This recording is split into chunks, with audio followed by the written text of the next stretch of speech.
head of terrorism research at George Washington University's program on extremism. And with me today, again, is senior research fellow Jennifer Baker. Hi, Jennifer. Hi, Laura. Well, we're back today. We at the program on extremism decided to create this podcast in an effort to educate people on the Hamas terrorist organization. We've talked about on October 7th, 2023, Hamas invaded the country of Israel and killed 1,200 people and took about 140 more people hostage. When we left off on the last episode, we were exploring how Hamas began its brutal suicide bombing campaigns in an effort to derail the Oslo Accords. Started committing these, brutal murders of individuals. And they initiated this suicide bombing campaign, as we said, to derail the peace accords, to undermine Yasser Arafat as a leader, and ultimately defeat the existing Palestinian self-rule. And we saw video coverage from 1995 that depicted just how successful Hamas was in this endeavor, or in these endeavors, rather, because the actions they were taking were causing delays and problems with the peace process. Laura, can we talk about a man who was heavily responsible for the bombings Hamas began to use in 1994 and 1995? Yes, very good idea. Let's talk about him. His name was Yahya Ayyash. There's several different spellings of that, so you may see it one way or the other, but it's pronounced Yahya Ayyash. He was a young man from a village outside of the Nablus area, village of Rafat, that's in the West Bank. So if you look at it on the map, you can see where the West Bank is. And then Nablus is a city that we've spoken about before, and we'll talk about it again. So he reportedly attended Birzeit University in the West Bank, where he studied engineering. And then he joined Hamas's Izzedine al-Qassam brigades, the military apparatus for Hamas during the first Intifada, where he became a bomb maker. Okay, interesting. So the Izzedine al-Qassam brigades, was that Hamas's military apparatus? Yes, exactly right. That was, at the time, that was the military, what they call the military wing. So Ayyash became famous for his bomb-making skills despite a shortage of supplies, right? He had to figure out how to make these bombs with materials that were available in the West Bank and Gaza, household materials, fertilizer, things like that. And he did, in fact, learn how to construct those bombs and ended up making some extremely powerful bombs and then also passing on his knowledge.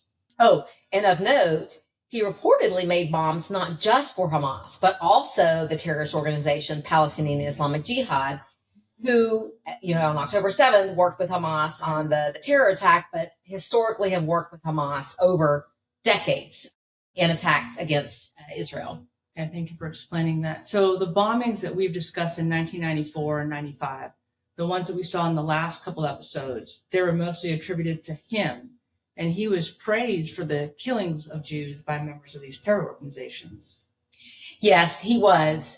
He was considered by Hamas and its members and supporters to be a hero. While he was building bombs, Ayyash, and planning murder, the Islamic Association for Palestine, the IAP here in the United States, continued to report Hamas's news. You'll see that here in a fax on January 18th of 1995, the IAP reported that Israel had embarked upon a massive manhunt to capture Ayyash. And it said Ayyash, quote, who is considered to be the coordinator of suicide operations and the mastermind of the explosion of the booby-trapped vehicles, which activities from the Hamas movement carried out. So that was a fax to the HLF's chairman of the board, Mohammed El-Mazain. Yes. And then in another fax to Mohammed El-Mazain from February of 1995, the IAP reported the Israeli government had arrested the person they believed taught Yahya Ayyash how to make the explosives. The teacher was identified as Sabri Makhdi, who worked at a mosque in a village near Nablus, which is, we said he was from a village outside Nablus, Ayyash.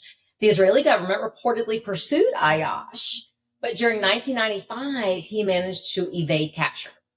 In April of 95, there was speculation that Ayyash had been killed after he fled to Gaza to avoid being captured. This Jerusalem Post article is very interesting. Yes, this Jerusalem Post news article reported an explosion at a bomb factory in a residential area of Gaza where Ayyash was thought to have been hiding and where 6 people were killed. However, Ayyash was not among those killed in the explosion. And the article reports that, quote, the presence of the factory had embarrassed the Palestinian Authority, which claimed there had been no evidence that bombs used in suicide missions originated in Gaza, but it also embarrassed Hamas, which sought to deny that there was any bomb factory that they placed inside a residential neighborhood. That is very interesting that Hamas would put a bomb factory in a residential area where innocent people, they could be harmed. Yes, and I think that was one of the first times we probably heard about that. But even today, you hear a lot about Hamas hiding beneath its civilian population. So news articles from this time period in the Jerusalem Post also reported on actions that Yasser Arafat was taking against the Islamic extremists, including those of the Palestinian Islamic Jihad. It says, what happened today never happened in the past. A Palestinian was judged in a Palestinian court for making attacks against Israel, said a Fatah leader. During this time period of April 1995, an American was killed. And how did the U.S. react to Hamas killing a U.S. citizen? Well, the United States responded and worked with the government of Israel and the Palestinian Authority to investigate. We have sent an FBI team to Gaza to investigate the crime, the murder of an American citizen. These people from the FBI will work alongside Israeli and Palestinian authorities.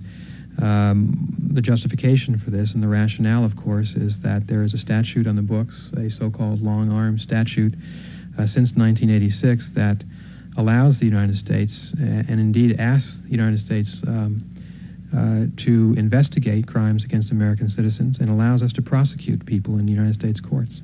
Everyone was on the same team trying to combat these extremist groups. Scenes from the August 1995 bus bombing in Jerusalem continue to demonstrate the deadly impact of Yahya Ayyash's bomb-making skills.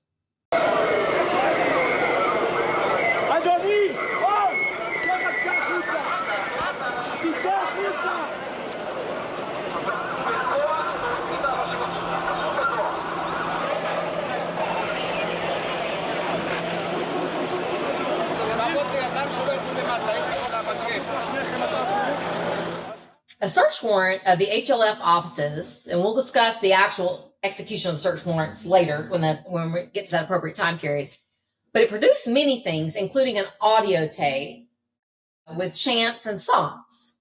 One of those audio tapes contained a song praising Ayyash, and one verse said, quote, Ayyash, maker of bombs and explosives, and the inventor of the hope stage, realizes that he is the number one target of his enemy. And then it went on to say that Ayyash knew that his day will come. However, he hopes that after his death, he would leave 1,000 engineers and 1,000 Ayyashes. The audio tape referred to Ayyash as the genius who made Zionist experts in explosives stand incapable of disarming his miracle car bomb that was delivered in Tel Aviv. A miracle car bomb. The tape went on to say Ayyash deals death at them and refers to the attacks we have seen in Afula and on Dizengoff Street in Tel Aviv and in Beit Lid, those we've talked about. This tape also gives credit to Ayyash for killing over 100 Jews. Wow, he really was a threat, wasn't he? Yes, he was. But there were extremists on both sides who posed a threat to people and to peace. On November 6, 1995, a Jewish right-wing extremist assassinated Israeli Prime Minister Yitzhak Rabin after a peace rally. He was the representative for Israel who signed the Oslo Accords. Is that right? Yes, that is right. He was. He was a huge proponent of peace and a two-state solution between Israel and the Palestinian Authority. And this act served as another violent blow to that process. But Israel continued its pursuit of Yahya Ayyash, the engineer. Well, did they catch him, Laura? Not exactly. On January 5th, 1996, Ayyash attempted to use his cell phone while hiding in Gaza, but the cell phone exploded, killing him instantly.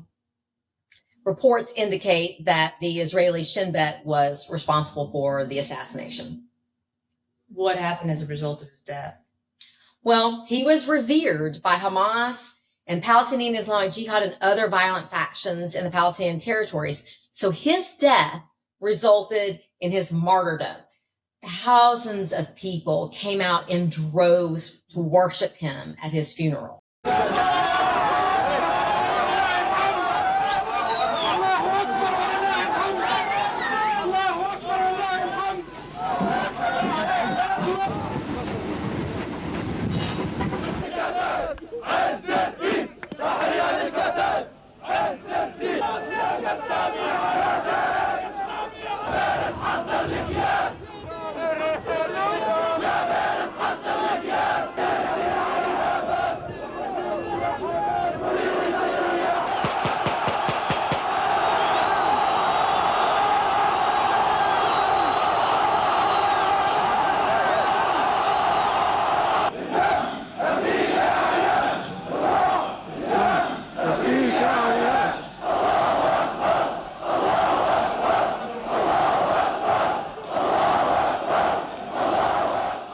It seems like his death fueled a lot of anger by these groups. Yes, it did. Let's look at another footage from the Associated Press from the day of the funeral. Look at this.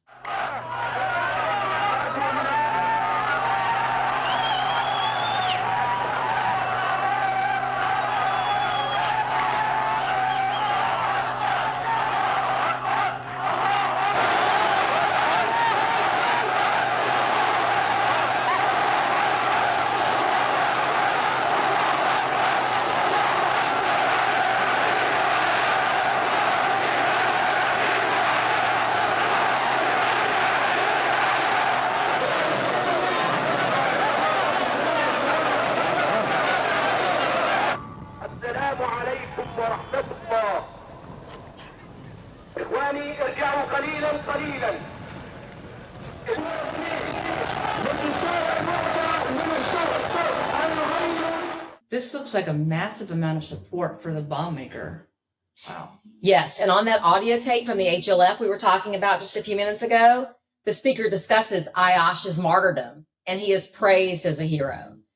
The speaker said, "Look at all of Palestine holding up your coffin," talking about Ayyash's coffin, and there we see it. The tape then says his mother rose from the crowd and said, "You are all Yahyas," to motivate them. So there seems to be quite a bit of support for Ayyash and Hamas in these clips. What did Yasser Arafat do in this, in his response of this assassination of Ayyash? Well, you can imagine he felt a lot of pressure based on what we've seen on the tapes, but he condemned the murder and sent condolences to Hamas.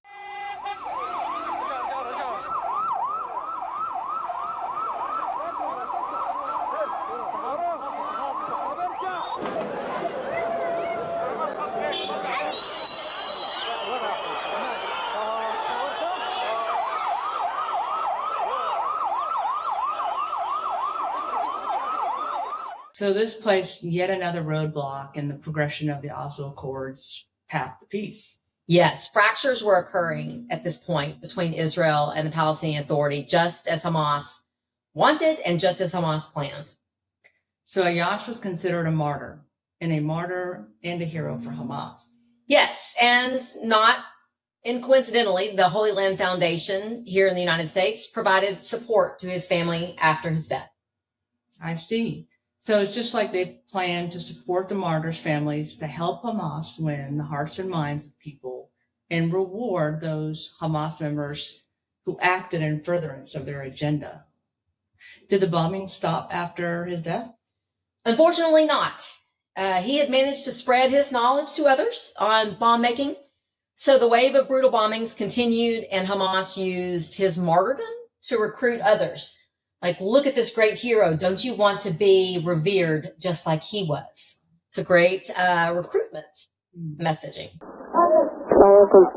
سلام وين بابا؟ عليكم عمي. عم بحمد. السلام عليكم. نعم كيف حالك يا حي الله اخوي؟ افتحت لي انا نفتح. والله؟ تل ابيب. معقول؟ الدنيا كايمة. بالله عليك؟ والله. بس خير تاسا قطعوا الخبر وجيبوه. خير ان شاء الله. لكن معي واحد ان شاء الله. سلام. That was Mohammed Al-Mazain, the chairman of the board for the HLF, speaking with someone else. Yes. So that call was a little over a month after Yahya Ayyash's funeral on about February 25th, 1996. Do I have that right? That's right. What was being broadcasted on the news that had Mohammed Al-Mazain say, "It is good by God"? A bombing in Jerusalem that killed 25 people and injured many, many more. Let's take a look at some Associated Press archive footage. Be aware, again, some of this footage is graphic.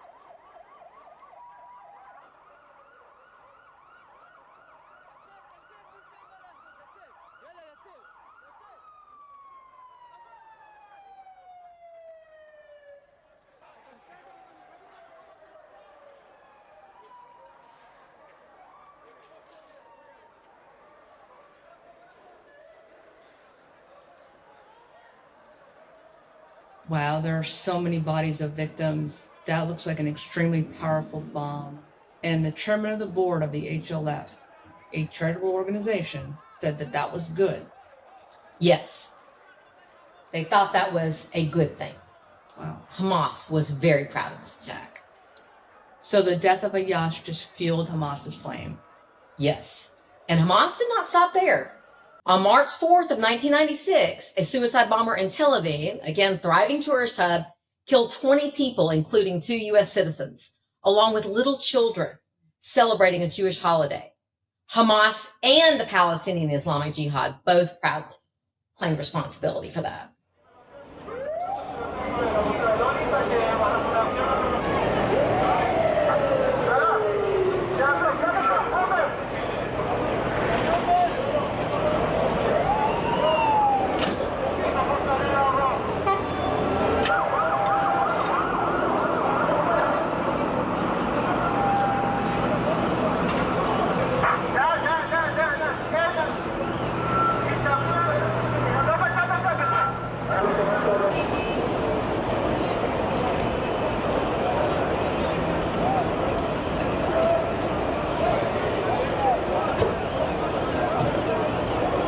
The United States president at the time, Bill Clinton, made statements against the terror attacks.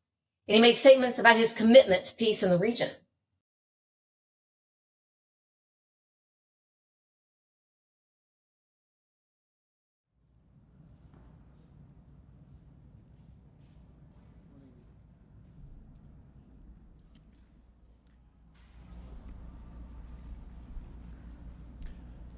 I want to express my deep anger at the news of this latest bombing in Israel, and to reaffirm the determination of the United States to do all we can to work with our friends in the Middle East to stop the killing, to bring the killers to justice, and assure that terrorism does not triumph over peace in the Middle East. Once again, the enemies of peace have murdered completely innocent Israeli citizens, including children. in their hysterical, determined, fanatic attempt to kill all hope of peace between Israel and Palestinians and others in the Middle East. We must again state our determination that these forces of terror shall not triumph. Together with those who have worked so hard for lasting peace in the Middle East, the United States is committed to confronting this challenge and to prevailing over these forces of hate and violence. As we offer our prayers for the victims of the latest tragedy, we also reaffirm our commitment to the peace. As I said earlier this morning, and I would like to repeat again, it is ironic that I am here in this community where I was slated to come last November, but had to put it off to go to Israel for Prime Minister Rabin's funeral.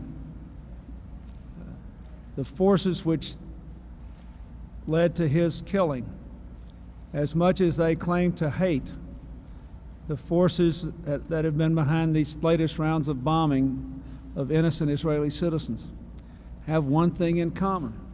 They live for division. They live for the continuation of the violence and the hatred in the Middle East.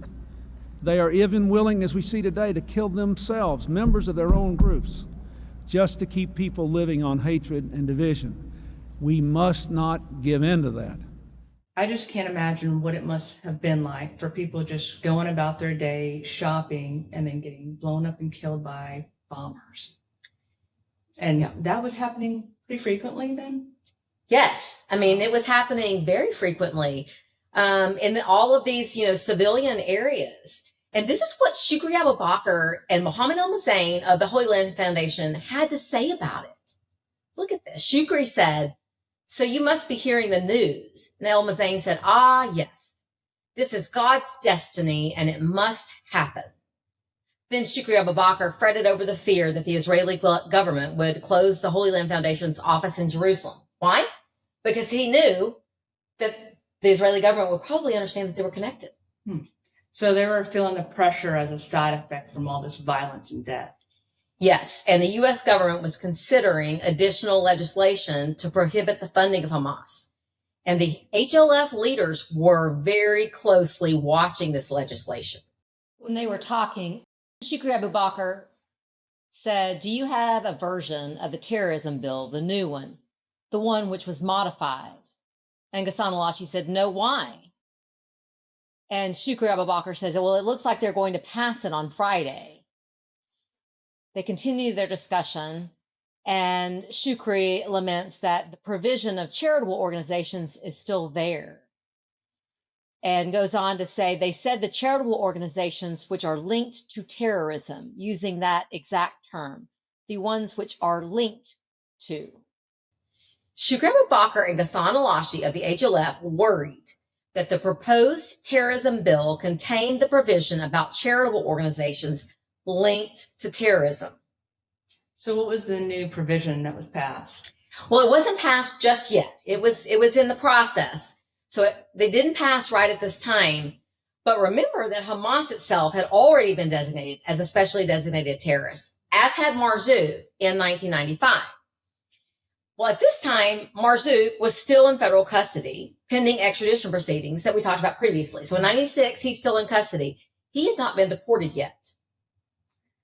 And there have been media reportings linking the HLF and IAP to Hamas during that time. Is that correct? Yes, there had been. What was CARE doing at this point? Well, they were pushing ahead. They filed a report entitled 1996, The Status of Muslim Civil Rights in the United States, with an executive summary that was signed by Omar Ahmad. Remember, he was an IAP leader, a speaker at the Philadelphia meeting, and then a co-founder of CARE. He also stood in for Marzouk as a head of the U.S.-based Hamas infrastructure when Marzouk was away on business. So he wrote the foreword to this report. And the report discussed anti-Muslim harassment and violence that emerged after the Oklahoma City bombing by Timothy McVeigh, as you would expect an advocacy group to report on discrimination.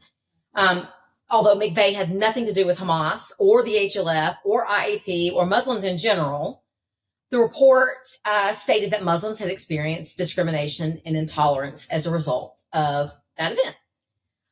The report also cited this as a reason for the need to expand programs and educate people on Islam. And education was a big theme for Omar Ahmad during the Philadelphia meeting. And that's where they talked about cleansing curriculum and putting Islamists in American universities. Yes, and the difference here is, what they wanted to do, according to the Philadelphia meeting, was teach the radicalized Islamist version in the schools, right? Different from teaching Islam or just bringing awareness to Islam. It was cleansing the curriculum and educating people on the Islamist way of thinking. And Omar Ahmad signed forward to that CARE report as the chairman of board of directors for CARE. So what were the general issues in this report? Generally, it was reporting on discrimination against individuals in employment, hiring and firing of people based on their religion and appearance, reports of police abuse, allegations of vandalism, desecration of property, things you would expect in a civil rights advocacy report. Did they mention Hamas leader Musa Abu Marzouk in that report? Yes. So in this report about discrimination, under the section called Incident Reports about Anti-Muslim Discrimination, under the specific section, Equal Protection Under the Law, the CARE report said his arrest and incarceration in New York, they quoted his attorney as saying that the case against Marzouk was merely political and not criminal. So interestingly, they also reported that the lawyers defending Sheikh Omar Abdul Rahman in his terrorism charges, that his trial was not free or fair. Okay. And that is the Omar Abdul Rahman that the Philadelphia meeting attendees, including HLF and IAP leaders, spoke about and said he did nothing wrong. Yes, that is the same person, charged and convicted of multiple terrorist crimes in the United States, including seditious conspiracy. So 1996 was shaping up to be as violent as 1995, or even more violent. Yes, there was definitely more to come from Hamas as they made progress in derailing the Oslo Peace Accords through their act of terrorism. I know we said that several U.S. citizens were killed in bombings in 1995 and 1996. I think there was a young man who was a U.S. citizen that was killed by Hamas as well. Yes, you are correct. And in fact, that's going to be the topic of our next episode. Great. Thank you. All right. Join us for our next episode, Murder at the Bus Stop. Hey, hey, hey, hey.